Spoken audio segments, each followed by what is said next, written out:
മത്തായി സുവിശേഷം 4-ാം അധ്യായം 17-ാം വാക്യം ഒന്ന് വായിച്ചുകൊണ്ട് നമുക്ക് ഈ വചനത്തിലേക്ക് പോകാം.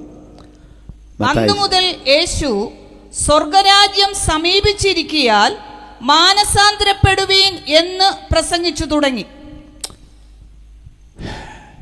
യേശുക്രിസ്തുവിൻ്റെ പ്രസംഗത്തിൻ്റെ തുടക്കമാണ് അവിടെ പറയുന്നത്. അപ്പോൾ അവിടുന്ന് പ്രസംഗിച്ച് തുടങ്ങിയത് ഇങ്ങനെയാണ്: സ്വർഗരാജ്യം സമീപിച്ചിരിക്കയാൽ മാനസാന്തരപ്പെടുക. യോഹന്നാൻ സ്നാപകൻ വന്നപ്പോഴും അത് തന്നെയാണ് പറഞ്ഞത് എന്നാണ് മത്തായി 3-ാം അധ്യായത്തിൽ നമ്മൾ വായിക്കുന്നത്. 3-ാം അധ്യായത്തിൻ്റെ ആദ്യത്തെ ഭാഗത്ത് പറയുന്നത്, യോഹന്നാൻ സ്നാപകൻ വന്ന് മരുഭൂമിയിൽ പ്രസംഗിച്ചു. അദ്ദേഹം പ്രസംഗിച്ചത് മാനസാന്തരപ്പെടുവിൻ, സ്വർഗരാജ്യം സമീപിച്ചിരിക്കയാൽ മാനസാന്തരപ്പെടുവിൻ. താഴോട്ട് വായിച്ചാൽ അദ്ദേഹം തുടർന്ന് പ്രസംഗിച്ചു, മാനസാന്തരത്തിന് യോഗ്യമായ ഫലം കായ്പ്. പത്രോസ് അപ്പോസ്തലൻ പ്രസംഗിച്ച പെന്തിക്കോസ്ത് നാളിലെ പ്രസംഗം, അതായത് സഭയുടെ തുടക്ക ദിവസം തുടങ്ങിയ പ്രസംഗിച്ചതിൽ അതിൻ്റെ ഒരു ഭാഗം യേശുക്രിസ്തുവിൻ്റെ മരണം, അടക്കം, ഉയർപ്പ്, അതൊക്കെയാണ് പ്രസംഗിച്ചത്.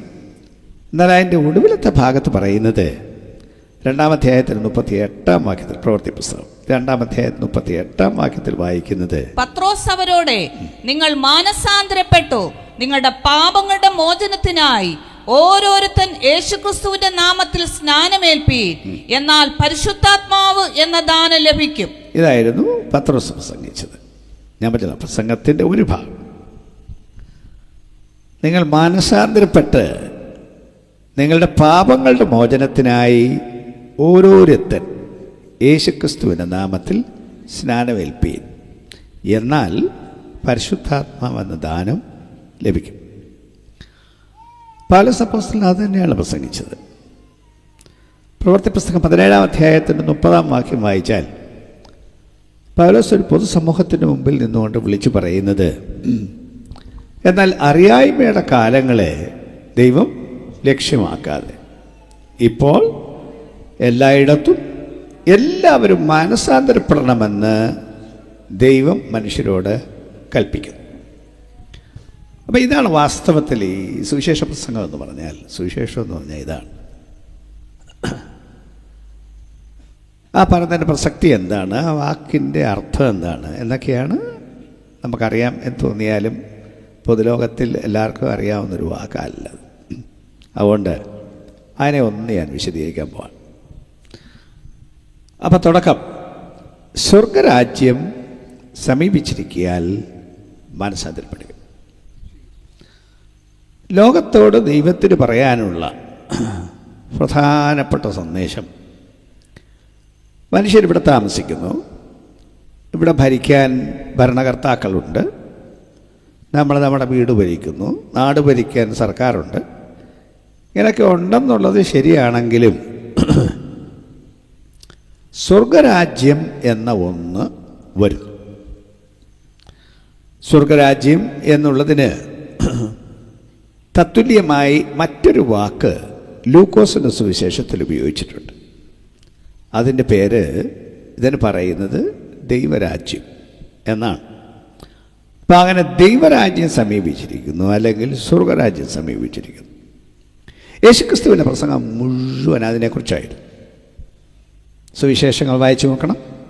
ഓരോ പ്രസംഗവും ഈ രാജ്യം, അതിൻ്റെ സ്വഭാവം എന്താണ്, അതിലെ പ്രജകൾ ആരാണ്, എന്തൊക്കെയാണ് ആ രാജ്യത്ത് സംഭവിക്കാൻ പോകുന്നത്, ആത്യന്തികമായി ലോകത്തിൽ എന്താണ് നടക്കാൻ പോകുന്നത് എന്നിത്യാദി കാര്യങ്ങളാണ് യേശുക്രിസ്തുവിൻ്റെ പ്രസംഗം മൊത്തം. ശരിക്കും പറഞ്ഞാൽ വിശുദ്ധ വേദപുസ്തകത്തിൻ്റെ മൊത്തം ആശയവും ഇതാണ്. സ്വല്പനേരമാണ് ഞാൻ പ്രസംഗിക്കാനായിട്ട് നിൽക്കുന്നത്. അതിൻ്റെ അസലർത്ഥം പറഞ്ഞാൽ,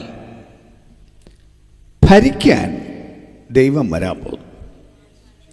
ഈ അഖിലാണ്ടത്തെ മൊത്തം ഭരിക്കാൻ ദൈവം വരാൻ പോകുന്നു. മനുഷ്യരറിയണം. ഈ ലോകത്തിൻ്റെ ഭാവി എന്തായിരിക്കും എന്ന് മനുഷ്യൻ ചിന്തിക്കണം. ലോകം ഇങ്ങനെ എങ്ങും അങ്ങ് പോവില്ല, ഇങ്ങനെ പോകുന്ന കുറച്ച് കാലമുണ്ട്. പക്ഷെ ഒരു സമയം വരുമ്പോൾ ഈ ഭരണങ്ങൾക്കെല്ലാം അവസാനം വരുത്തിക്കൊണ്ട് ദൈവം ഒരു രാജ്യം സ്ഥാപിക്കും. പറയുന്നത് ഇങ്ങനെയാണ്, ഒരിക്കലും നശിച്ചു പോകാത്ത ഒരു രാജ്യം ദൈവം സ്ഥാപിക്കും. ഇന്നും ഭൂമിയിൽ ഭരണങ്ങൾ ഉള്ളതുപോലെ, സർക്കാരുകൾ ഉള്ളതുപോലെ. പണ്ടും വിളിച്ചു പറഞ്ഞ സന്ദേശം അതാണ്. പഴയ നിയമത്തിലെയും പ്രധാനപ്പെട്ട സന്ദേശം അതാണ്. ഉദാഹരണത്തിന് ദാനിയേൽ ഒരു ദർശനം കണ്ടു. വിപുലമായ, ഓഫ് കോഴ്സ് ദർശനം ഒരു രാജാവിൻ്റെ ആയിരുന്നു. എന്നാൽ പിന്നീട് അതേ ദർശനം ദാനിയേലിനും കൊടുത്തു വേറൊരർത്ഥത്തിൽ. രാജാവിന് കൊടുത്ത ദർശനം അദ്ദേഹത്തിൻ്റെ ഭരണത്തിൻ്റെ അന്തം എന്താവും എന്നുള്ളതിനെക്കുറിച്ചാണ് അദ്ദേഹത്തിന് ദർശനം കൊടുത്തത്. വലിയൊരു രാജാവ്, വലിയ ചക്രവർത്തി, ലോക സാമ്രാജ്യത്തിൽ, ബാബിലോൺ സാമ്രാജ്യത്തിൻ്റെ ചക്രവർത്തിക്ക് അദ്ദേഹം രാജ്യം സ്ഥാപിച്ചു കഴിഞ്ഞപ്പോൾ അദ്ദേഹത്തിന് ഇങ്ങനെ രാത്രി ഉറങ്ങാൻ കിടന്നപ്പോൾ ഒരു ചിന്തയുണ്ടായി, എൻ്റെ രാജ്യത്തിൻ്റെ ഭാവി എന്താവും. ആർക്കും ഉണ്ടാകുന്നൊരു ചിന്ത, തൻ്റെ ഭാവി എന്താണ്, വീടിൻ്റെ ഭാവി ചിന്തിക്കുന്ന പോലെ അങ്ങനെ ചിന്തയുണ്ടായി. അപ്പം ദൈവം ഒരു സ്വപ്നം വഴി അദ്ദേഹത്തോട് കാര്യം പറഞ്ഞു കൊടുത്തു. പക്ഷേ ആ സ്വപ്നം അങ്ങനെ മനസ്സിലാവുന്നൊരു സ്വപ്നമല്ലായിരുന്നു. അവസാനം കാര്യം മനസ്സിലാക്കി കൊടുക്കാൻ വേണ്ടി പ്രവാചകനായ, ദർശകനായ ദാനിയേലിനെ വിളിച്ചുകൊണ്ട് വന്നു. അപ്പോൾ ദാനിയേലിനെ വിളിച്ചുകൊണ്ട് വന്നപ്പോൾ അദ്ദേഹം അത് വിശദമായി പറഞ്ഞു കൊടുത്തു. പറഞ്ഞു കൊടുത്തത് അദ്ദേഹത്തിൻ്റെ ഭരണം നടക്കും, അതിനുശേഷം പിന്നൊരു സർക്കാർ വരും, അത് കഴിഞ്ഞ് പിന്നൊരു സർക്കാർ വരും, അത് കഴിഞ്ഞ് പിന്നൊരു സർക്കാർ വരും, പിന്നെ എല്ലാത്തിൻ്റെയും ഒടുവിൽ ഒരു സർക്കാർ വരും. ആ സർക്കാർ സ്വർഗസ്ഥനായ ദൈവം ഒരു നാളും നശിച്ചു പോകാത്ത ഒരു രാജ്യത്വം സ്ഥാപിക്കും. അപ്പം ആത്യന്തികമായി ഏറ്റവും ഒടുവിൽ ലോകത്തിൽ സംഭവിക്കാനുള്ളത് ദൈവത്തിൻ്റെ ഭരണമാണ്. മനുഷ്യരറിയണം. അതൊരു ലോക രാജാവിന്, അദ്ദേഹം ഒരു യഹൂദനായിരുന്നില്ല, ഒരു ക്രിസ്ത്യാനിയായിരുന്നില്ല, അന്ന് ജീവിച്ച ഒരു സാധാരണ രാജ്യത്തിലെ ഒരു ചക്രവർത്തി, അനേകമായ ദൈവങ്ങളെ ആരാധിക്കുന്ന രാജ്യത്തിലെ ഒരു ചക്രവർത്തി. അപ്പം അദ്ദേഹത്തോട് പറഞ്ഞു കൊടുത്ത ഇതാണ്, അറിഞ്ഞോണം, അവസാനം ദൈവത്തിൻ്റെ രാജ്യം വരും, ബാക്കി എല്ലാ രാജ്യങ്ങളും നിർത്തലാക്കിയിട്ട്. എന്നിട്ട് 7-ാം അധ്യായത്തിൽ അതിൻ്റെ 13-14 വാക്യങ്ങളിൽ മനുഷ്യപുത്രനോട് സദൃശനായ ഒരുത്തൻ, ശരിക്കും പറഞ്ഞാൽ യേശു ക്രിസ്തു, രാജ്യത്തെ ഏറ്റെടുക്കുമെന്നും സകല ജാതികളും വംശങ്ങളും ഭാഷക്കാരും ജാതിക്കാരും അവനെ സേവിക്കുമെന്നും. ഏറ്റവും ഒടുവിൽ അതിൻ്റെ 27-ഉം 28-ഉം വാക്യം വായിച്ചാൽ, അങ്ങനെ ഈ ആധിപത്യങ്ങളെല്ലാം അത്യുന്നതൻ്റെ വിശുദ്ധന്മാരായ ജനത്തിന് കൊടുക്കുമെന്നും അവിടെ എഴുതിയിരിക്കും. ഏറ്റവും ഒടുവിൽ അത്യുന്നതനായ ദൈവത്തിൻ്റെ വിശുദ്ധന്മാർക്ക് ഈ ലോകഭരണം ഏൽപ്പിച്ചു കൊടുക്കുക. അങ്ങനെ ആളുകൾക്ക് ചിന്തിക്കാൻ വലിയ സാധ്യത പൊതുവെ ഇല്ല. ഇപ്പോൾ കൂടുതൽ ആത്മീയം പറയുന്നവർ, രാഷ്ട്രീയത്തിനൊന്നും അധികം പോകാത്ത ആളുകൾ, രാഷ്ട്രീയത്തിന് പോകുന്നവർ ആത്മീയരല്ലെന്നല്ല ഞാൻ പറഞ്ഞത്, അങ്ങനെ ധരിക്കരുത്. എന്നാലും കൂടുതൽ ഇങ്ങനെയുള്ള ആത്മീയ കാര്യങ്ങളിലാണ് ഈ പെന്തക്കോസ്തുകാരും ഒക്കെ ശ്രദ്ധിക്കുന്നത്. അപ്പോൾ അങ്ങനെ ഒരു രാജ്യഭരണത്തെക്കുറിച്ചുള്ള ചിന്ത പൊതുവെ അവരുടെ ഇടയിൽ ഇല്ല. എന്നാൽ ഒടുവിൽ അത്യുന്നതൻ്റെ വിശുദ്ധന്മാരായ ജനത്തിന് ലോകഭരണം ഏൽപ്പിച്ചു കൊടുക്കുമെന്ന്. ആ ലോകഭരണം ഏൽപ്പിക്കാൻ വേണ്ടി യേശു ഒടുവിൽ രാജ്യത്തെ ഏറ്റെടുക്കുമെന്ന്. ഒത്തിരി വാക്യങ്ങളുണ്ട് കേട്ടോ.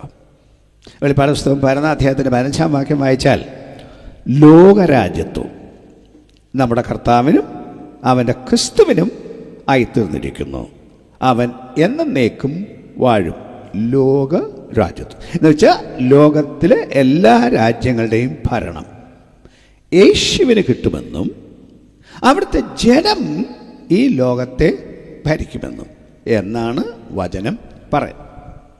അപ്പം അങ്ങനെ പറയുമ്പോൾ അതിൻ്റെ ശരിയായ വേദപുസ്തക പശ്ചാത്തലം കൂടി ഞാനൊന്ന് പറയണം. ദൈവം ഭൂമിയെ ഭരിക്കാൻ വരുന്നു. ദൈവം സ്വർഗത്തിൽ നിന്നുള്ള ആളാണ്. അതുകൊണ്ട് ആ ഭരണരീതി ഒരു സ്വർഗീയ ഭരണരീതിയായിരിക്കും. ഭൂമിയുടെ രീതി ആയിരിക്കില്ല, വേറെ രീതിയായിരിക്കും. അതാണ് ഈ സ്വർഗരാജ്യം എന്ന് പറയുന്നതോട് അർത്ഥമാക്കുന്നത്. അതിൻ്റെ കാരണം ഈ ഭൂമിയെ ഉണ്ടാക്കിയത് ദൈവമല്ലേ? ഇതിന് വേണ്ടതെല്ലാം കൊടുക്കുന്നത് ദൈവമല്ലേ? ഭരിക്കാൻ സർക്കാരുണ്ടെന്ന് എനിക്കറിയാം. ഞാനും ഈ സർക്കാരിൻ്റെ കീഴിൽ ജീവിക്കുന്ന ആളാണ്. ഞാൻ കേരളത്തിൽ ജീവിക്കുന്ന ആൾ കേരള സർക്കാരിനെ ഞാൻ അംഗീകരിക്കുന്നു. ഭാരതത്തിൽ ജീവിക്കുന്ന ആൾ ഭാരത സർക്കാരിനെ ഞാൻ അംഗീകരിക്കുന്നു. വിധേയപ്പെട്ട് രാജ്യത്ത് ജീവിക്കുന്ന, രാജ്യത്തിൻ്റെ നിയമം അനുസരിച്ച് ജീവിക്കുന്ന ഒരു പൗരനാണ് ഞാൻ. എന്നിരിക്കലും നമ്മുടെ രാജ്യത്തുള്ള വിഭവങ്ങൾ ശേഖരിച്ച് ജനത്തെ സഹായിക്കുക എന്നുള്ളതാണ് സർക്കാരിന് ചെയ്യാൻ പറ്റുന്നത്. പക്ഷെ മനുഷ്യൻ്റെ അടിസ്ഥാനപരമായ ആവശ്യങ്ങൾ ഉണ്ടാക്കി കൊടുക്കാൻ ഭൂമിയിൽ ഒരു സർക്കാരിനും കഴിയില്ല, ഒരു മനുഷ്യർക്കും കഴിയില്ല. എന്ന് പറഞ്ഞാൽ അടിസ്ഥാനപരമായ ആവശ്യം എന്ന് ഞാൻ പറയുമ്പോഴേ ശ്വസിക്കാൻ പ്രാണവായു വേണം. അങ്ങനെ ഉണ്ടെങ്കിലേ ജീവിക്കാൻ പറ്റുള്ളൂ. പ്രാണവായു ഉണ്ടാക്കി കൊടുക്കാൻ ഒരു സർക്കാരിനെ കൊണ്ടും സാധിക്കുകയില്ല. കുടിക്കാൻ വെള്ളം വേണം. വെള്ളവും സർക്കാർ ഉണ്ടാക്കി കൊടുക്കുന്നില്ല. പഞ്ചായത്തുകാർ നമുക്ക് പൈപ്പ് വഴി വെള്ളം നാട്ടിൽ കൊണ്ടുവരുന്നുണ്ടാവാം, മുനിസിപ്പാലിറ്റിക്കാർ അത് കൊണ്ട് കൊടുക്കുന്നുണ്ടാവാം. പക്ഷെ വെള്ളം അവരുണ്ടാക്കിയതല്ലല്ലോ. ഏതോ ആറ്റിൽ നിന്ന് അതിൻ്റെ പുറത്ത് കിണർ കുഴിച്ച് വെള്ളം ശേഖരിച്ച് ശുദ്ധീകരിച്ച് നമുക്ക് തരുന്നതല്ലാതെ അവരുണ്ടാക്കിയതല്ല വെള്ളം. നമുക്ക് ജീവിക്കാൻ പ്രകാശം വേണം, സൂര്യപ്രകാശം വേണം. അതും ലോകത്തിൽ ഒരു സർക്കാരിനെ കൊണ്ടും ഉണ്ടാക്കാൻ പറ്റില്ല. അതും ഉണ്ടാക്കിയത് ദൈവമാണ്. അല്ല, നമ്മളെല്ലാം ഉണ്ടാക്കിയത് ദൈവമല്ലേ? നമ്മുടെ ശരീരത്തെ നിർമ്മിച്ച ദൈവമല്ലേ? ജീവൻ നൽകിയത് ദൈവമല്ലേ? സകലവും നൽകിയത് ദൈവമല്ലേ? അതായത് നമ്മൾ താമസിക്കുന്ന ഭൂമി നമ്മളോ നമ്മുടെ അമ്മയപ്പന്മാരോ ആരെങ്കിലും ഉണ്ടാക്കിയാണോ? അതും ദൈവത്തിന് നിർമ്മിതിയല്ലേ? അങ്ങനെ വരുമ്പോൾ എല്ലാം ഉണ്ടാക്കിയതും എല്ലാത്തിനും ജീവിക്കാൻ വേണ്ടത് കൊടുക്കുന്നതും ദൈവമാണെങ്കിൽ ആന്നു, നമ്മളല്ല, ഒരു സർക്കാരുമല്ല. ദൈവമാണെങ്കിൽ ഇതിനെ ഭരിക്കാനുള്ള ന്യായമായ അവകാശം ദൈവത്തിൻ്റെതല്ലേ? നമ്മളെ ഭരിക്കാനുള്ള ന്യായമായ അവകാശവും ദൈവത്തിൻ്റെതല്ലേ? നമ്മളെ ഉണ്ടാക്കിയവൻ, നമുക്ക് ജീവിക്കാൻ പ്രാണവായു തരുന്നവൻ, വെള്ളം കുടിക്കാൻ തരുന്നവൻ, സൂര്യപ്രകാശം തരുന്നവൻ. അല്ല, നമുക്ക് ആഹാരം ഉണ്ടാകണമെങ്കിൽ ആഹാരം ഉണ്ടാക്കുന്നത് ഈ ഭൂമിയിൽ നിന്നല്ലേ? ഇവിടുത്തെ നമ്മൾ വിത്ത് വിതച്ചെന്ന് പറഞ്ഞാലും ആ വിത്ത് കിളിർപ്പിക്കാൻ കഴിവുള്ളത് ദൈവമല്ലേ? അതിനെ ഫലവത്താക്കി തീർക്കാൻ കഴിവുള്ളത് ദൈവമല്ലേ? അങ്ങനെ സകലത്തിൻ്റെയും ഉടമസ്ഥനായ ദൈവം ലോകത്തെ ഭരിക്കണമെന്നുള്ളതാണ് ന്യായം. അതാണ് അതിന് ശരി.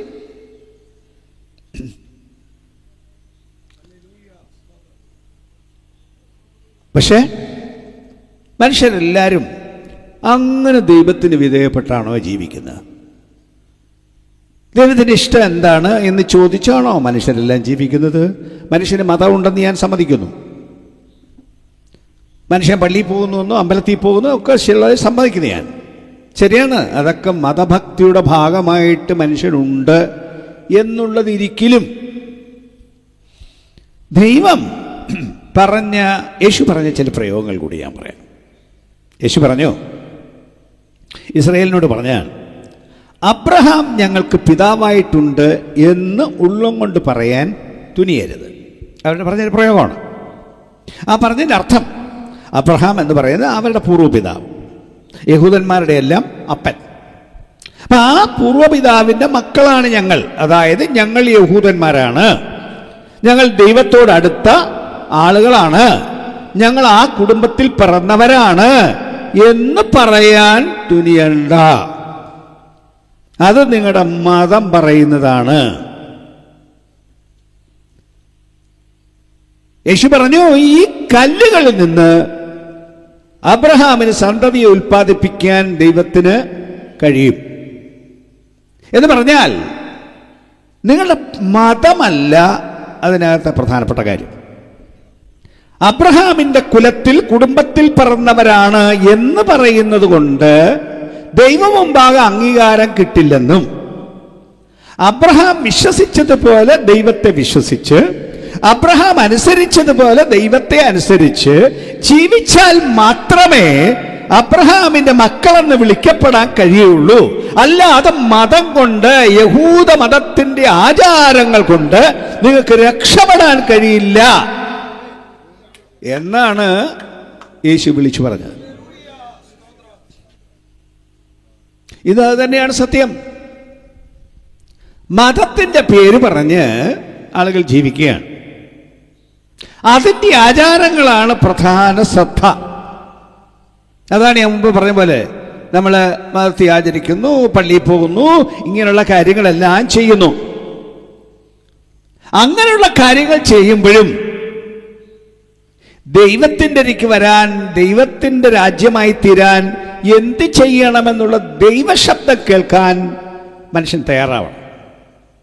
എടുത്തു പറയുന്നു, മതാചാരമല്ല അതിൻ്റെ പ്രധാനപ്പെട്ട ഘടകം. യേശുവിൻ്റെ ഭാഷയിൽ പറയുന്നു, മാനസാന്തരപ്പെടുകയാണ് അതിൻ്റെ പ്രധാനപ്പെട്ട ഘടകം. അപ്പോൾ ദൈവത്തിൻ്റെ രാജ്യം വരുന്നു, ദൈവം ഭരിക്കാൻ വരും, ആത്യന്തികമായി സംഭവിക്കും. അതൊരു ദിവസം ഭൂമിയിൽ തന്നെ വെളിപ്പെട്ടു വരും. അല്ല, ഒടുവിൽ അഖിലാണ്ടത്തിൽ അതേ ഉണ്ടാവുള്ളൂ, വേറെ ഒന്നും ഉണ്ടാവില്ല. ബാക്കി എല്ലാത്തെയും മാറ്റിക്കളയും, എല്ലാ ഭരണത്തെയും നീക്കും. ഈ ലോകത്തിന് തന്നെ അന്തം വരുത്തും, ഈ ഗോളങ്ങൾക്ക് തന്നെ അവസാനം വരുത്തും. എല്ലാത്തെയും അവസാനിപ്പിച്ചിട്ട് വേറെ ഒരു ലോകം വരും, വേറൊരു ഗോളമുണ്ടാവും, ഒരു ഗ്രഹമുണ്ടാവും. അവിടെയായിരിക്കും മനുഷ്യരെ താമസിപ്പിക്കുക. അപ്പം അങ്ങനെ ഒരു കാലം വരുന്നു. ഞാൻ മുമ്പേ പറഞ്ഞതിൻ്റെ ബാക്കി ഒരു സ്വല്പം കൂടെ പറയണം. ഞാൻ പറഞ്ഞല്ലോ, ഈ ലോകഭരണം തന്നെ ദൈവത്തിൻ്റെ ആളുകൾക്ക് ഏൽപ്പിച്ചു കൊടുക്കും എന്ന് ദർശനം ദാനിയേൽ കണ്ടു എന്ന് ഞാൻ പറഞ്ഞു. ബാക്കി നമ്മൾ വായിച്ചില്ല, എന്നാലും ഞാൻ ഉദ്ധരിച്ചു അത്. എന്താണ് അങ്ങനെ പറയാൻ കാരണം? അങ്ങനെ പറയാൻ കാരണം മനുഷ്യനെ ഉണ്ടാക്കിയപ്പോൾ ഉൽപ്പത്തി പുസ്തകം 1-ാം അധ്യായം അതിൻ്റെ 28-ാമത്തെ വാക്യത്തിൽ മനുഷ്യനെ ഉണ്ടാക്കുന്ന കാര്യം ഉൽപ്പത്തി പുസ്തകം 1-ാം അധ്യായത്തിലാണല്ലോ പറഞ്ഞിരിക്കുന്നത്. അപ്പം ദൈവം പറയുന്നു, ഉണ്ടാക്കാൻ വേണ്ടി പറയുന്നു. 2-ാം അധ്യായത്തിൽ എൻ്റെ വിശദീകരണം പറയുന്നു. ദൈവം പറഞ്ഞു, നാം നമ്മുടെ സ്വരൂപത്തിൽ, 26-ാം വാക്യം 27-ാം വാക്യം, നാം നമ്മുടെ സ്വരൂപത്തിൽ നമ്മുടെ സാദൃശ്യപ്രകാരം മനുഷ്യനെ ഉണ്ടാക്കുക. 27-ാം വാക്യം, അങ്ങനെ ദൈവം ഉണ്ടാക്കി, ദൈവത്തിൻ്റെ സ്വരൂപത്തിൽ മനുഷ്യനെ ഉണ്ടാക്കി. ആ ഉണ്ടാക്കിയ മനുഷ്യനെ ദൈവം അനുഗ്രഹിച്ചു. ആ അനുഗ്രഹം എന്താണ് എന്ന് 28-ാമത്തെ വാക്യം വിശദീകരിക്കുന്നു. ഉൽപ്പത്തി പുസ്തകം 1-ാം അധ്യായം എൻ്റെ 28-ാമത്തെ വാക്യം ഒന്ന് വായിച്ചേക്കാവോ? ദൈവം അവരെ അനുഗ്രഹിച്ചു, നിങ്ങൾ സന്താനപുഷ്ടിയുള്ളവരായി പെരുകി ഭൂമിയിൽ നിറഞ്ഞ് അതിനെ അടക്കി സമുദ്രത്തിലെ മത്സ്യത്തിന്മേലും ആകാശത്തിലെ പറവജാതിയിന്മേലും സകല ഭൂചര ജന്തുവിന്മേലും വാഴുവീൻ എന്ന് അവരോട് കൽപ്പിച്ചു. മനുഷ്യനെ, ആദ്യത്തെ മനുഷ്യനെ ഉണ്ടാക്കിയിട്ട് അവരോട് പറഞ്ഞത്, അവർ വാഴണമെന്ന് മാത്രമല്ല, നിങ്ങൾ സന്താനപുഷ്ടിയുള്ളവരായി പെരുകി ഭൂമിയിൽ നിറഞ്ഞ് അതിനെ അടക്കി സകല ജീവജന്തുവിൻ്റെ മേലും വാഴുവീൻ എന്ന് കൽപ്പിച്ചാണ്, അനുഗ്രഹിച്ചാണ് മനുഷ്യനെ ഭൂമിയിലാക്കിയത്. അപ്പം ദൈവം മനുഷ്യന് കൊടുത്ത അനുഗ്രഹമാണ്, അവകാശമാണ്, അധികാരമാണ് സകല ഭൂചര ജന്തുവിൻ്റെ മേലും വാഴാൻ. ഒന്നും ശ്രദ്ധിക്കണം, മറ്റ് മനുഷ്യരെ വാഴുന്ന കാര്യമല്ല അവിടെ പറഞ്ഞിരിക്കുന്നത്. വാക്യം സൂക്ഷിച്ചു നോക്കണം. ആകാശത്തിലെ പറവജാതിന്മേൽ, സമുദ്രത്തിലെ മത്സ്യങ്ങളുടെ മേൽ, ഭൂമിയിലെ സകല ഭൂചര ജന്തുവിൻ്റെ മേലും വാഴുവിൻ. അപ്പം സൃഷ്ടിക്കപ്പെട്ട ലോകത്തെ മൊത്തം വാഴാനാണ് മനുഷ്യന് ദൈവം ഉണ്ടാക്കിയത്. ആ അധികാരം ഇന്ന് മനുഷ്യനില്ലല്ലോ. മനുഷ്യൻ പറഞ്ഞാൽ നാട്ടിലെ മൃഗമെല്ലാം കേൾക്കുമോ? ഇല്ലല്ലോ. ആകാശത്തിലെ പക്ഷിയോട് കൽപ്പന കൊടുക്കുന്നു മനുഷ്യൻ, അനുസരിക്കുമോ? ഇല്ലല്ലോ. സമുദ്രത്തിലെ മത്സ്യത്തിൻ്റെ മേൽ കൽപ്പിക്കാൻ, അതിന് കൽപ്പന കൊടുക്കാൻ സർക്കാരിനെ കൊണ്ട് പറ്റുന്നില്ലല്ലോ. ഇപ്പം രാജ്യത്തുനിന്ന് ഒരു രാജ്യത്തുനിന്ന് വേറൊരു രാജ്യത്തേക്ക് പോകാൻ നിയന്ത്രണങ്ങളുണ്ട്. അങ്ങനൊന്നും കയറിപ്പോകാൻ പറ്റില്ല. അതിന് പരിശോധിക്കാൻ ഇമിഗ്രേഷൻ ഓഫീസേഴ്സ് ഉണ്ട്, അതിന് പട്ടാളമുണ്ട്. പക്ഷെ ഈ പട്ടാളമോ ഈ പോലീസോ ഈ ഇമിഗ്രേഷൻകാരോ നോക്കിയാൽ ആകാശത്തിൽ പറക്കുന്ന പക്ഷിയെ ഈ രാജ്യം വിട്ട് അങ്ങോട്ട് കയറരുത് എന്ന് പറയാൻ പറ്റുമോ? ഇല്ലല്ലോ. സമുദ്രത്തിൽ പോകുന്ന ഈ മത്സ്യങ്ങൾ രാജ്യങ്ങൾ വെച്ചിരിക്കുന്ന അതിർത്തികളുണ്ട്, ഓരോ രാജ്യത്തിൻ്റെയും സമുദ്രാതിർത്തികളുണ്ട്. ആ സമുദ്രത്തിൽ ഈ ഇന്ത്യയിലെ മത്സ്യം അപ്പുറത്തോട്ട് കയറരുതെന്ന് പറഞ്ഞാൽ അതിന് സർക്കാരില്ലല്ലോ. കാരണം അവരുടെ കയ്യിൽ ഈ ഭരണമൊന്നും നിൽക്കില്ല. എന്നാൽ ആദ്യം മനുഷ്യനെ ഉണ്ടാക്കിയപ്പോൾ സകല ജന്തുവിൻ്റെ മേലും വാഴാനാണ് ദൈവം ഉണ്ടാക്കിയത്. പാപം ചെയ്തപ്പോൾ കൈവിട്ടു പോയതാണിത് മുഴുവൻ. അല്ലെങ്കിൽ ഇത് മുഴുവൻ മനുഷ്യന് വിധേയപ്പെട്ടത്. എന്നാൽ ഇതിനെ മുഴുവനും മടക്കി വരുത്താൻ ദൈവം ഒരു ദിവസം തീരുമാനിച്ചിരിക്കുന്നു. പക്ഷേ എല്ലാ മനുഷ്യരും ഭരിക്കാനുള്ളതല്ലിത്, ദൈവത്തിന് ഭരിക്കാനുള്ളതാണ്. ദൈവത്തിൻ്റെ ഇഷ്ടം ചെയ്യുന്ന മനുഷ്യർക്ക് ഭരിക്കാനാണ്. അകലാണ് അതാണ് സംഭവിക്കേണ്ടത്. ദൈവം ഭരിക്കണം, പക്ഷെ ദൈവം ഭരിക്കുന്നത് മനുഷ്യനിലൂടെയാണ്.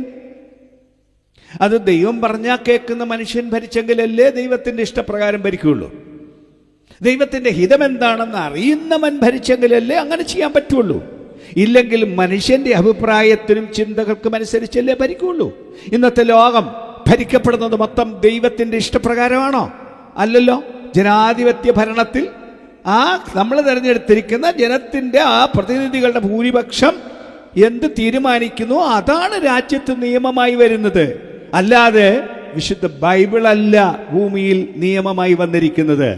എന്നാൽ അഖിലാണ്ടം മുഴുവൻ ഒരു ദിവസം ദൈവത്തിൻ്റെ ഭരണത്തിൽ വരുമെന്നും ആ ഭരിക്കാൻ ദൈവത്തിൻ്റെ വിശുദ്ധ ജനത്തെ ദൈവം വീണ്ടും ഏൽപ്പിക്കുമെന്നും ഒരിക്കൽ ദൈവം നിർണയിച്ചത് അതുപോലെ സംഭവിക്കും. അവയ്ക്ക് തോൽവി പറ്റാൻ സാധിക്കില്ല. ദൈവത്തിൻ്റെ നിത്യ നിർണയങ്ങൾ പൂർണ്ണമായും ഭൂമിയിൽ നടപ്പാവും. അപ്പം അങ്ങനെ ഒരു രാജ്യം വരുന്നെന്ന്, ദൈവം ഭരിക്കുന്ന രാജ്യം വരുന്നു. ആ സ്വർഗീയ മണ്ഡലത്തിൽ ഭരിക്കാൻ, ആ രീതിക്ക് ഭരിക്കാൻ ദൈവം വരുന്നു. മനുഷ്യരെല്ലാം അറിയണം, ഇവിടുത്തേതെല്ലാം തീരും, ഇവിടുത്തെ ലോകഭരണം അവസാനിക്കും, ഇവിടുത്തെ ജീവിതവും അവസാനിക്കും. ഇവിടെ എന്നും ജീവിക്കാൻ പറ്റില്ലല്ലോ. കുറച്ച് പ്രായമാകുമ്പോൾ നമ്മളൊക്കെ പോവണ്ടേ? നമ്മുടെ പൂർവ്വപിതാക്കളെല്ലാം പോയില്ലേ? മാതാക്കൾ പോയില്ലേ? അല്ല, നമ്മുടെ കുഞ്ഞുങ്ങൾ പോലും ചിലർ പോയില്ലേ? നമ്മുടെ സമപ്രായക്കാർ, നമ്മളെക്കാൾ എളുപ്പപ്രായമുള്ളവരും ഒക്കെ പോയില്ലേ? അതുപോലെ നാമും പോകും. പക്ഷെ പോകുന്നതല്ല അവസാനം. ആ മണ്ണിൽ നിന്ന് മനുഷ്യനെ തിരിച്ച് വിളിച്ചോണ്ട് വന്ന് മുഴു ജീവിതത്തിനും കണക്ക് ചോദിക്കുന്ന ഒരു ദിവസമുണ്ടെന്നും, ദൈവം കണക്ക് ചോദിക്കാത്ത ഒറ്റ ഒരാൾ അഖിലാണ്ടത്തിലുണ്ടാവില്ല. ഒരു പുരുഷനുണ്ടാവില്ല, സ്ത്രീ ഉണ്ടാവില്ല, കുട്ടി ഉണ്ടാവില്ല, മുതിർന്നവനുണ്ടാവില്ല, രാജാവുണ്ടാവില്ല, രാജ്ഞി ഉണ്ടാവില്ല, ശാസ്ത്രജ്ഞനുണ്ടാവില്ല, നാസ്തികനുണ്ടാവില്ല. സകലരെയും വിളിച്ചു വരുത്തുന്ന ഒരു ദിവസം വരുന്നു. എല്ലാ മനുഷ്യനെയും മടക്കി വിളിക്കാൻ, കല്ലറ തുറക്കാൻ അധികാരമുള്ളവനായി ഒരുവനുണ്ട്. മരിച്ചിട്ട് കല്ലറയിൽ അടക്കപ്പെട്ട് 3-ാം ദിവസം മരിച്ചവൻ എഴുന്നേറ്റ് വന്നവൻ, സ്വർഗത്തിലേക്ക് കരേറിപ്പോയവൻ, ഇനി തിരികെ വരും എന്ന് പറഞ്ഞിട്ട് പോയവൻ. അവിടുന്ന് പറഞ്ഞിരിക്കുന്നു, എല്ലാ കല്ലറകളെയും ഇതിങ്കൽ ആശ്ചര്യപ്പെടരുത്. കല്ലറകളുടെ എല്ലാവരും അവിടുത്തെ ശബ്ദം കേട്ട് ഒരു ദിവസം എഴുന്നേറ്റ് വരേണ്ടി വരും. നന്മ ചെയ്തവർ ജീവന് വേണ്ടിയും തിന്മ ചെയ്തവർ ന്യായവിധിക്ക് വേണ്ടിയും എഴുന്നേറ്റ് വരേണ്ടി വരും. അത് അഭിമുഖീകരിക്കേണ്ടാത്ത ഒരു വ്യക്തിയും അഖിലാണ്ടത്തിലില്ല. ആമേൻ. മനുഷ്യർക്ക് പൊതുവെ അറിയാം, അങ്ങനെ ദിവസം ഉണ്ടെന്നുള്ള ബോധം മതമെല്ലാം കൊടുക്കുന്നുണ്ട്. പക്ഷെ അതിൻ്റെ കൃത്യവിവരം യേശുവാണ് പറയുന്നത്. അപ്പം ആ യേശു പറയുന്നു, അങ്ങനെ മനുഷ്യനെ വിളിച്ചെഴുന്നേൽപ്പിച്ചുകൊണ്ട് പോയി തൻ്റെ രാജ്യത്തിൽ നിർത്തുന്ന ഒരു ദിവസം വരും. കണക്ക് ചോദിക്കുന്ന, ന്യായം വിധിക്കുന്ന ഒരു ദിവസം ഉണ്ടാവും. അപ്പം ആ നാട്ടിൽ, എൻ്റെ ഭാഷയ്ക്ക് ഞാനങ്ങ് പറയുകയാണ്, ദൈവവചനം പറയുന്നതാണ്. നല്ല നാടൻ ഭാഷ മനുഷ്യർക്കെല്ലാം മനസ്സിലാൻ വേണ്ടി ഞാനങ്ങ് പറയുകയാണ്. ആ രാജ്യത്ത് കുറേ സ്വതന്ത്ര പൗരന്മാരുണ്ടാവും, കുറച്ച് പേരെ ജയിലിൽ കൊണ്ടിടും. ലോകം മൊത്തം അങ്ങനല്ലേ? രാജ്യത്ത് സ്വതന്ത്രമായി ജീവിക്കുന്ന കുറേ പൗരന്മാരുണ്ട്. അതേസമയം രാജ്യത്തിൻ്റെ നിയമം പാലിക്കാത്ത കുറേ പേർ ജയിലിൽ കിടപ്പില്ലേ? ലോകം മൊത്തം ഇല്ലേ? നമ്മുടെ രാജ്യത്തും ഇല്ലേ? അതുപോലെ സംഭവിക്കും. ദൈവത്തിൻ്റെ സംവിധാനത്തിൻ്റെ പതിപ്പാണ് ഭൂമി. ദൈവത്തിൻ്റെ രാജ്യത്തിൽ സ്വതന്ത്ര പൗരന്മാർ എന്ന് പറഞ്ഞാൽ ദൈവം പറഞ്ഞതനുസരിച്ച് ജീവിക്കുന്ന, മര്യാദ ജീവിക്കുന്ന ആളുകൾ, ആ സ്വതന്ത്ര പൗരന്മാർ. അവർ ദൈവത്തിൻ്റെ രാജ്യത്തിൽ പോയി അന്തസ്സായിട്ട് ജീവിക്കും. ആ രാജ്യത്തിൻ്റെ പേരാണ് സ്വർഗം. ജീവിച്ച കാലത്ത് ദൈവം പറഞ്ഞ നിയമം പാലിക്കാതെ അത് ലംഘിച്ച് ജീവിച്ചവർക്ക് അവസാന ദിവസം വിളിച്ചെഴുന്നേപ്പിച്ചുകൊണ്ട് ജയിലിടും. ദൈവത്തിൻ്റെ ജയില്, ദൈവത്തിൻ്റെ ജയിലിൻ്റെ പേരാണ് നരകം, പാതാളം എന്നാ പറയുന്നത്. ഭൂമിയിലെല്ലാം ഉള്ള കാര്യം തന്നെയാണ് ഈ പുസ്തകം പറഞ്ഞിരിക്കുന്നതെന്നേ. അല്ല, ദൈവത്തിൻ്റെ സംവിധാനം ഭൂമി പകർത്തിയിരിക്കുകയാണ്. അപ്പം അങ്ങനെ വരുമ്പോൾ അങ്ങനെ ഒരു രാജ്യം വരുന്നു. സ്വതന്ത്ര പൗരനായി അവിടെ ജീവിക്കണോ? അവിടെ ജീവിക്കത്തക്കോണം തയ്യാറാവണം. അതിന് തയ്യാറായുള്ള മാർഗമാണ് മാനസാന്തരം.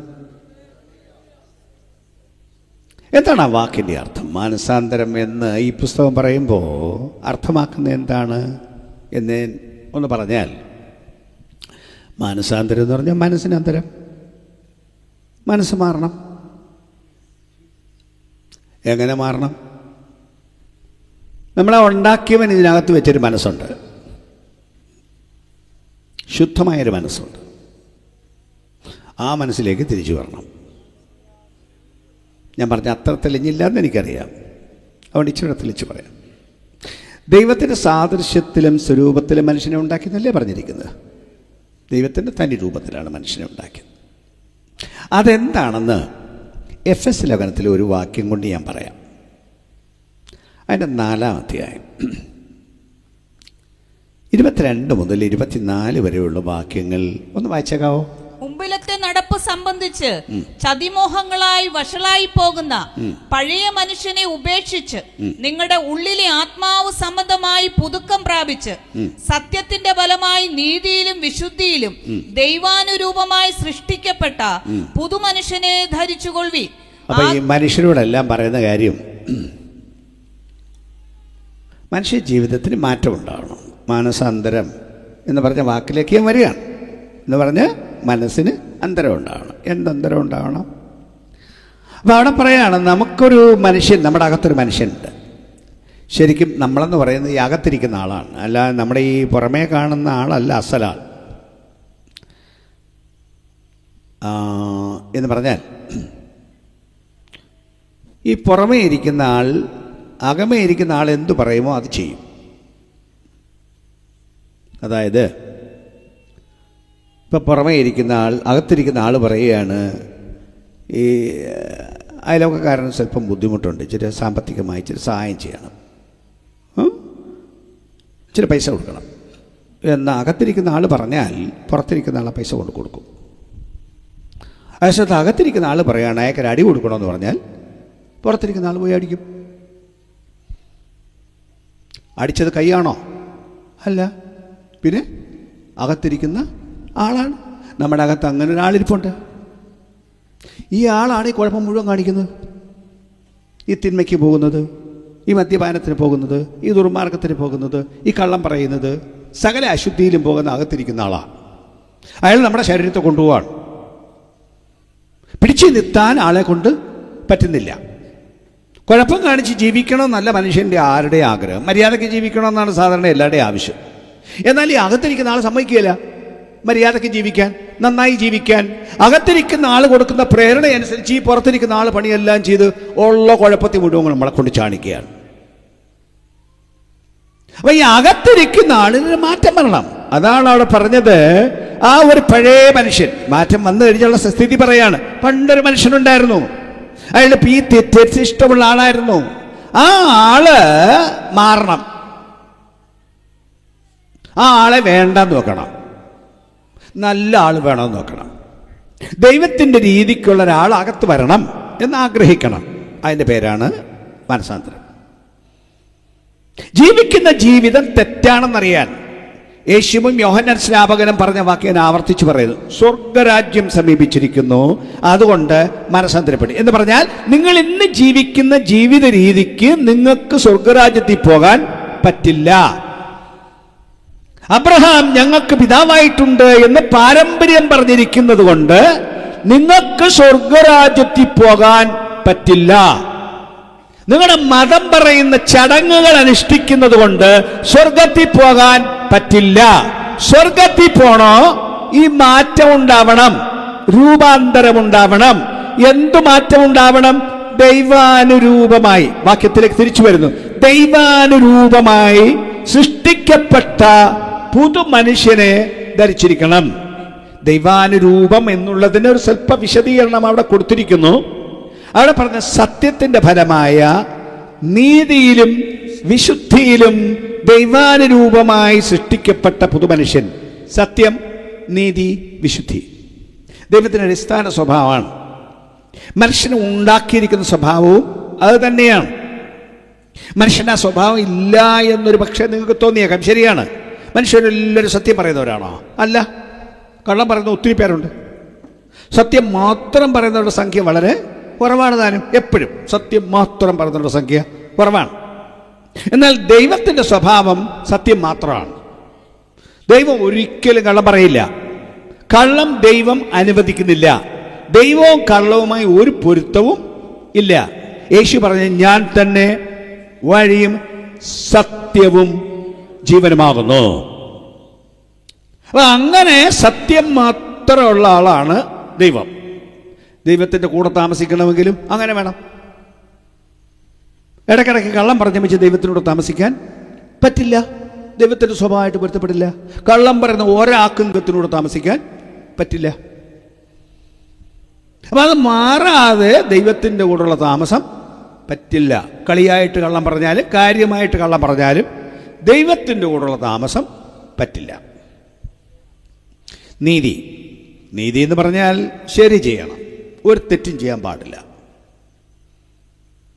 ദൈവം നോക്കുന്നത് ഈ പുറമെയുള്ള പ്രവൃത്തി മാത്രമല്ല, ഒളിച്ചിരുന്ന് വല്ലോരെ കൊണ്ടും കുഴപ്പം കാണിപ്പിക്കുന്ന പുള്ളികളുണ്ട്.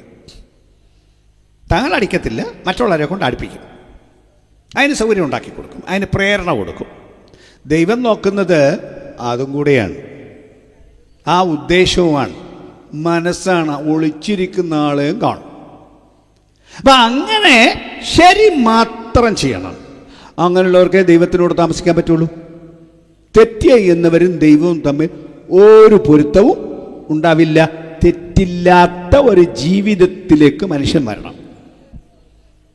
പറ്റില്ല എന്ന് പറഞ്ഞിട്ട് കാര്യമില്ല, പറ്റിയേ പറ്റുള്ളൂ, വരണം. അതാണ് മാനസാന്തരം എന്ന് പറയുന്നത്. എല്ലാ കള്ളവും കളഞ്ഞ് സത്യത്തിലേക്ക് മാത്രം വരുന്നതാണ് മാനസാന്തരം. എല്ലാ തെറ്റും ഉപേക്ഷിച്ച് ഒരനീതിയും ചെയ്യാതെ നീതി മാത്രം ചെയ്യുന്ന ഒരാളായി മാറുന്ന ഒരു പ്രവൃത്തിയാണ് മാനസാന്തരം. അതാ ചുമ്മാ ഒരു ദിവസം സോറി ദൈവമേ എന്ന് പറഞ്ഞാൽ മാത്രം പോരാ.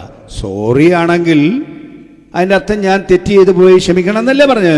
അങ്ങനെയാണെങ്കിൽ ശരി ചെയ്യണം. മൂന്നാമത്തെ കാര്യം, മനുഷ്യൻ വിശുദ്ധനായിരിക്കണം. ഒരശുദ്ധിയും പാടില്ല, ഒരു തിന്മയും പാടില്ല. സ്വഭാവത്തിലാകട്ടെ, ചിന്ത പോലും എല്ലാം ശുദ്ധമായിരിക്കണം എന്നാണ് യേശു പറഞ്ഞത്. യേശു പറഞ്ഞത് മാത്രമാണോ? പഴയ നിയമം നോക്കൂ. പഴയ നിയമത്തിൽ 10 കൽപ്പനകൾ കേട്ടിട്ടുണ്ടല്ലോ. 10 കൽപ്പനകളിൽ ഒരു കൽപ്പനയാണ് വ്യഭിചാരം ചെയ്യരുത്. അത് തെറ്റാണെന്ന് ലോകത്തിൽ എല്ലാവർക്കും അറിയാം. എന്നാലും ലോകത്തിൽ ധാരാളം നടക്കും. എന്നാൽ അത്രേ പഴയ നിയമത്തിൽ പറഞ്ഞോളോ? അല്ലല്ലോ. ഒടുവിലത്തെ കൽപ്പനയിലേക്ക് വരൂ. നിന്റെ കൂട്ടുകാരൻ്റെ ഭവനത്തെ മോഹിക്കരുത്, അവൻ്റെ ഭാര്യയെ മോഹിക്കരുത്, അവനുള്ള ഒന്നിനെയും മോഹിക്കരുത്. അപ്പം ഉള്ള മനസ്സ് ശുദ്ധമായിരിക്കണം എന്ന് പഴയ നിയമത്തിലും പ്രമാണമില്ലേ? യേശു പറഞ്ഞു, ഒരു സ്ത്രീയെ മോഹിക്കാൻ വേണ്ടി, തൻ്റെ ഭാര്യയല്ലാത്ത ഒരുത്തിയെ മോഹിക്കാൻ വേണ്ടി അവളെ നോക്കിയാൽ അത് വ്യഭിചാരമാണ്. മറിച്ച് തൻ്റെ ഭർത്താവല്ലാത്ത ഒരു പുരുഷനെ മോഹത്തോടൊരു സ്ത്രീ നോക്കിയാൽ അത് വ്യഭിചാരാണ്. അപ്പൊ അടിമുടി ശുദ്ധമായ ഒരു ജീവിതത്തിലേക്ക് വരണം. കാരണം ദൈവത്തിന്റെ രാജ്യം ശുദ്ധരാജ്യമാണ്, സ്വർഗീയ രാജ്യമാണ്, ഒരു തിന്മയുമില്ലാത്ത രാജ്യമാണ്, ഒരു അശുദ്ധനും പ്രവേശനമില്ലാത്ത രാജ്യമാണ്. അങ്ങനെ ഒരു രാജ്യം ദൈവം കൊണ്ടുവരുന്നു. അങ്ങനെ ശരിക്കും ഉണ്ടാക്കിയത് അങ്ങനെയാണ്. ആ പ്രകൃതത്തിലേക്ക് മനുഷ്യൻ തിരിച്ചു വരണമെന്ന്. അല്ല, ഞാൻ അത് ഒന്നുകൂടി തെളിച്ച് പറഞ്ഞാട്ട്, മനുഷ്യനെ അങ്ങനെ ഉണ്ടാക്കിയത് പിന്നെ മനുഷ്യനെ കള്ളവും എല്ലാം പറഞ്ഞ് ജീവിക്കുന്നതെന്ന് ചോദിച്ചേക്കാം. അതിൻ്റെ ഒരു ഉത്തരം കൂടി ഒന്ന് പറയാം.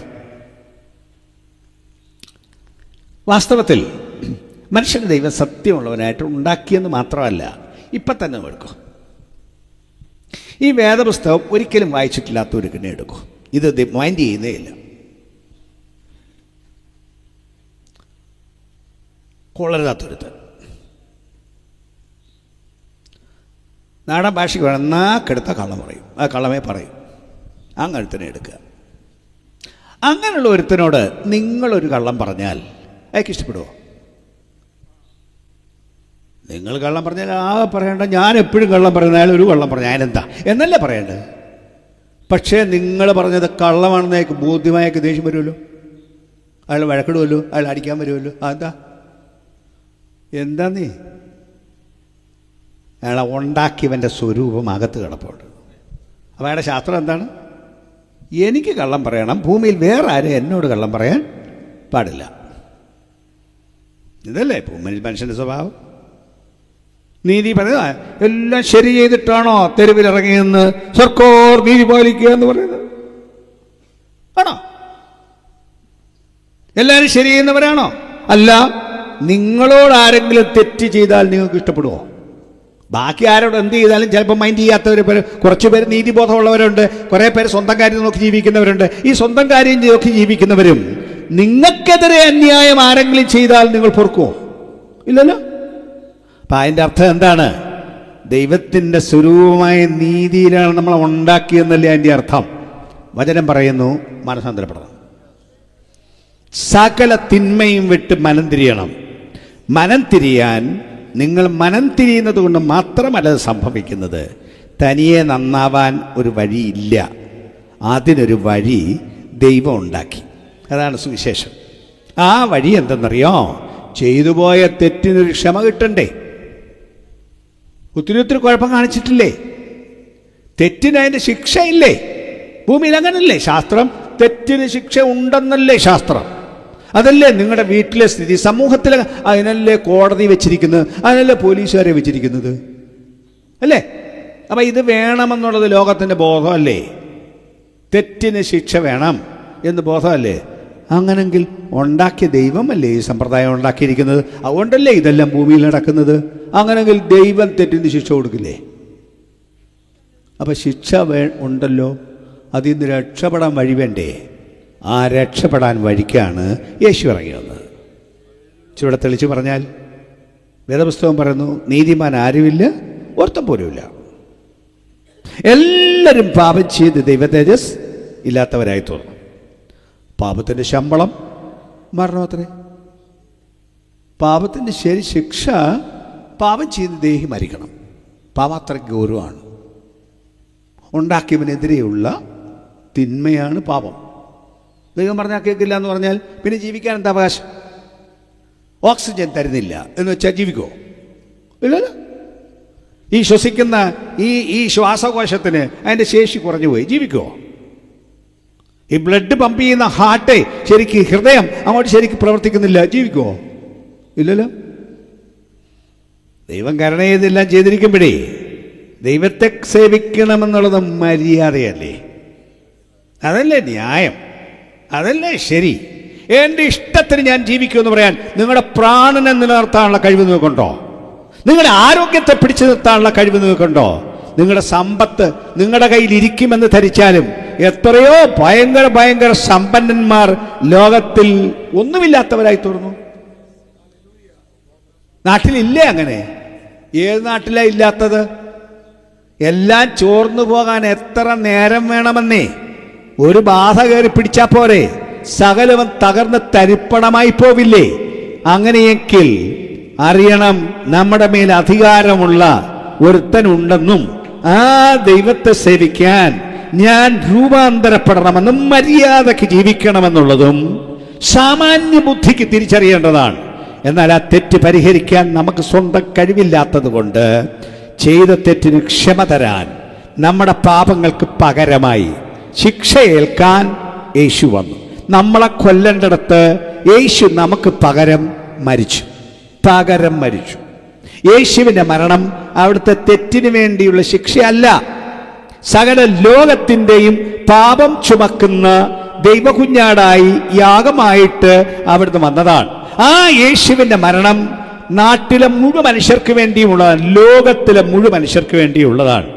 ആ കാര്യം തിരിച്ചറിഞ്ഞ് യേശു എനിക്ക് വേണ്ടി മരിച്ചു, എന്നോടുകൂടെ ക്ഷമിക്കണം എന്ന് വ്യക്തിപരമായി ഒന്ന് പറയണം.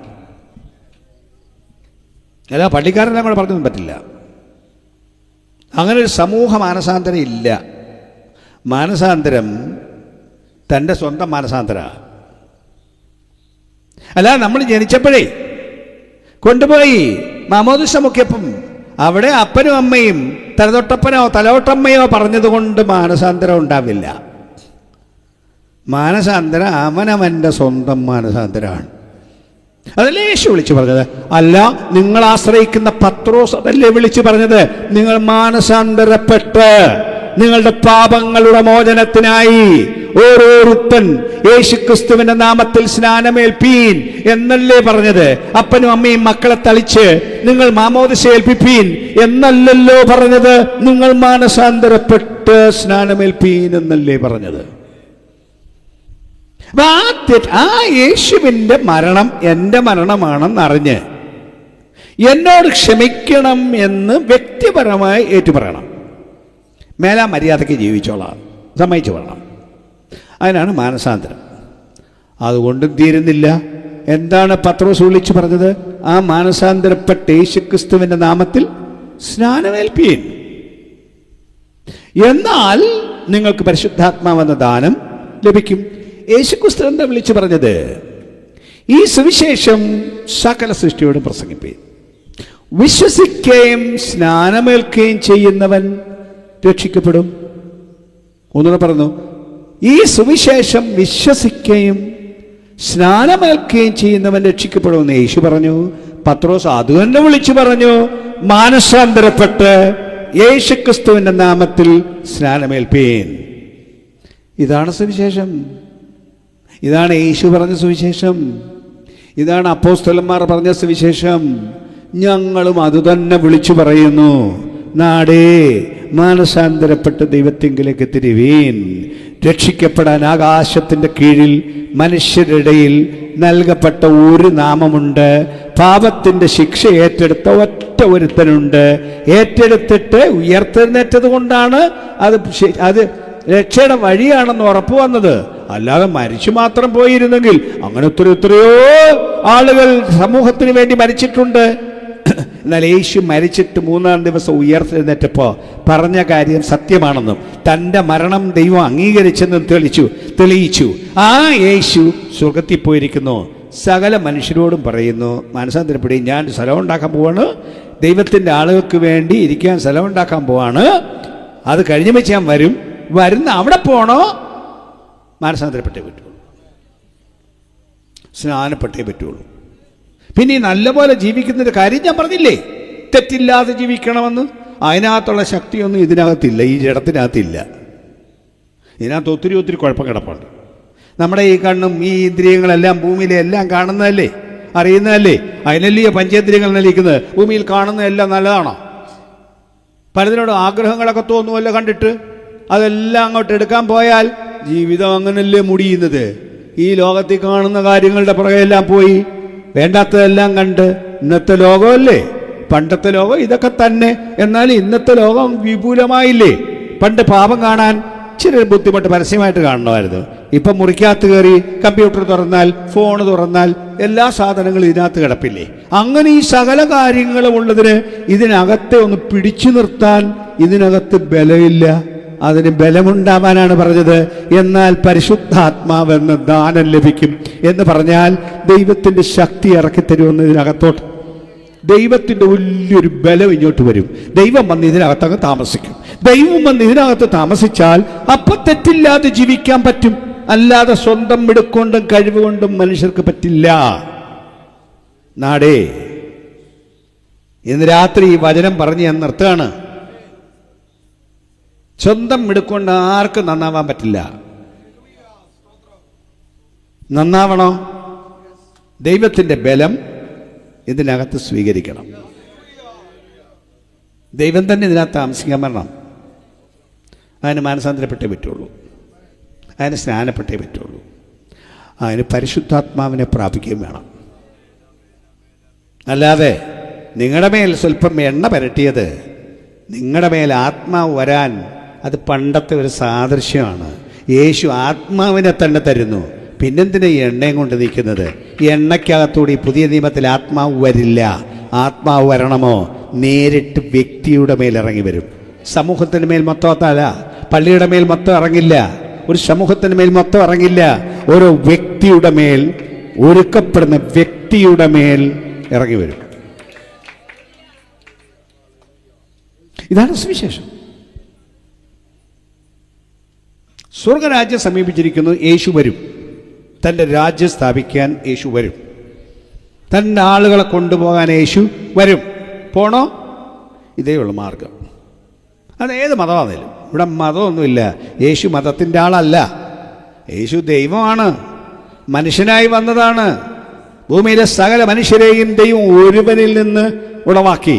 അത് നിമിത്തം സകല മനുഷ്യർക്കും രക്ഷയ്ക്കുള്ള വഴി ഒന്ന് മാത്രം, വേറെ വഴിയില്ല. സ്വർഗത്തിൽ പോകാൻ വേറെ വഴി ഇല്ല. അല്ല, സ്വർഗത്തിൽ പോയില്ലെങ്കിൽ ഞാൻ പറഞ്ഞതുപോലെ പിന്നെ ദൈവത്തിൻ്റെ രാജ്യം വരുന്ന അവിടെ ജയിലേ ഉള്ളൂ. അത് ദൈവത്തിൻ്റെ രാജ്യം തന്നെയാണ്. ഭാരത ഗവൺമെൻറ്റിൻ്റെ കീഴിലല്ലേ ഇവിടുത്തെ ജയിലെല്ലാം? അവരുടെ ഭരണമല്ലേ അവിടെ നടക്കുന്നത്? അതുപോലെ ദൈവത്തിൻ്റെ ഭരണം തന്നെയാണ്. പാതാളത്തിൻ്റെ മേലും അധികാരം ദൈവത്തിന് തന്നെയാണ്. അതുകൊണ്ട് ജയിലിൽ പോവല്ലേ. സ്വതന്ത്ര പൗരന്മാരായി ജീവിക്കണമേ. പൗലോസ് അപ്പോസ്തലൻ രേഖപ്പെടുത്തിയിരിക്കുന്ന പോലെ നമ്മുടെ പൗരത്വം സ്വർഗത്തിലാവും. റിയൽ യഥാർത്ഥമായിട്ട് പൗരത്വം എടുത്ത് അവിടെ ജീവിക്കാം. ഞങ്ങൾ ദൈവമക്കളെന്ന ബോധ്യത്തിൽ ജീവിക്കാം. സ്വർഗരാജ്യം എൻ്റെ രാജ്യമാണെന്ന ബോധത്തിൽ ജീവിക്കാം. അവിടെ ചേർന്നതിൻ്റെ അടയാളം അകത്തുണ്ട്. അകത്തു മാത്രമല്ല, അകത്തിരിക്കുന്ന മനുഷ്യൻ മാറിയത് നിമിത്തം അത് ശരീരത്തിലും പ്രകടമാണ്, സംസാരത്തിലും പ്രകടമാണ്, ജീവിതത്തിൽ മൊത്തം പ്രകടമാണ്. അങ്ങനെ പരസ്യമായി ദൈവരാജ്യം പറയുന്നത് പോലെ ജീവിക്കാൻ അഖിലാണ്ടത്തിലെ മനുഷ്യരെ വിളിക്കുക എന്നുള്ളതാണ് സുവിശേഷ സന്ദേശം. ഇതിൻ്റെ കൂട്ടത്തിൽ സഹായങ്ങളുണ്ട്, ഇതിൻ്റെ കൂട്ടത്തിൽ രോഗശാന്തിയുണ്ട്, ഇതിൻ്റെ കൂട്ടത്തിൽ ഭൗമിക നന്മയുണ്ട്. എന്നാൽ ഏറ്റവും പ്രധാനം വരാനുള്ള ലോകത്തിൽ ദൈവത്തിൻ്റെ കൂടെ താമസിക്കാൻ പോകാം. ആമേൻ. അതുകൊണ്ട് ഞാൻ പറഞ്ഞില്ല, ഞാൻ ഈ നാടിനോട് ദൈവത്തിൻ്റെ വചനം സുവിശേഷം ഒന്ന് ലളിതമായി പറയാൻ, അതാണ് എൻ്റെ ജോലി. പള്ളിക്കകത്ത് പള്ളിക്കാരോട് പ്രസംഗിക്കും. എന്നാൽ പൊതുലോകത്തിൽ വരുമ്പോൾ പൊതുലോകത്തോട് പറയാനുള്ള ദൈവവചനം പറയുന്നതാണ് എൻ്റെ ധർമ്മമെന്ന് കരുതുന്ന ആളാണ് ഞാൻ. നമുക്കും അത് ബാധകമാണ്. ഈ പറഞ്ഞ സന്ദേശം ഇതിനകത്തിരിക്കുന്നവർക്കും ബാധകം തന്നെയാണ്. ഒന്നുകൂടെ പറയുന്നു, ബെന്തിക്കോസ്തുകാരനാണെന്നും പറഞ്ഞുകൊണ്ട് ആരും സ്വർഗത്തിൽ പോവില്ല. ബെന്തിക്കോസ്തി ജനിച്ച കുട്ടിയാണെന്നും പറഞ്ഞ് ആരും സ്വർഗത്തിൽ പോകും ധരിക്കരുത്. മനസ്സാന്തരപ്പെടണം, സ്നാനപ്പെടണം, ആത്മശക്തി പ്രാപിക്കണം, ദൈവരാജ്യം പറയുന്നത് പോലെ ജീവിക്കണം. യോഹന്നാൻ സ്നാപകൻ പറഞ്ഞത് ആവർത്തിച്ചു പറയുന്നു, മാനസാന്തരത്തിന് യോഗ്യമായ ഫലം കായ്പിൻ എന്ന് പറഞ്ഞാൽ മാനസാന്തരപ്പെട്ടതനുസരിച്ച് ജീവിക്കണം. അതിൻ്റെ സ്വഭാവം വേണം, അതിൻ്റെ ജീവിത രീതി വേണം.